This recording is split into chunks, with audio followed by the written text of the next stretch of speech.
नवीन मल्होत्रा जी, जो कि साईं मंदिर कैथल के अध्यक्ष हैं, प्रधान हैं, उन्होंने प्रश्न किया है कि बाबा ने सभी जीवों पर दया की बात करी है, लेकिन सच्चरित्र में यह वर्णन पढ़ने को आता है कि बाबा स्वयं हांडी में मांस मिश्रित चावल पकाते थे।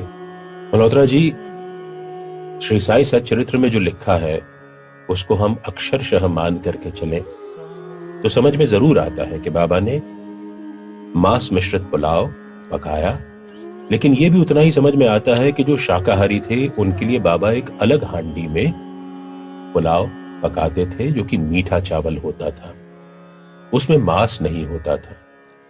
बाबा जिस अवतार में इस धरा पर आए थे उनको ये लीलाएं करना जरूरी थी, ऐसा मेरा मानना है।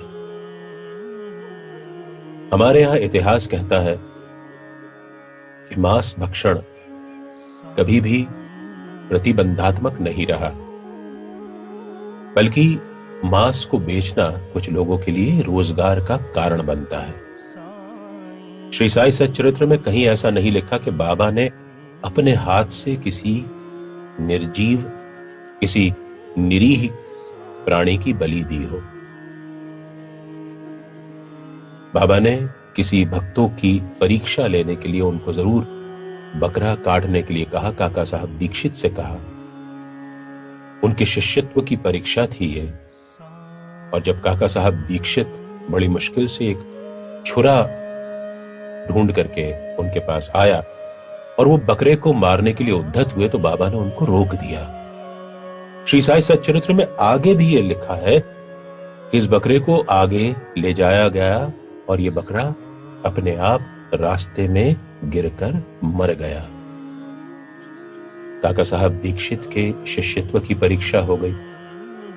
बाबा की गुरुता में काका साहब दीक्षित ब्राह्मण होते हुए भी उन्होंने कोई संशय नहीं किया जब बाबा ने उनसे बकरे का वध करने के लिए कहा।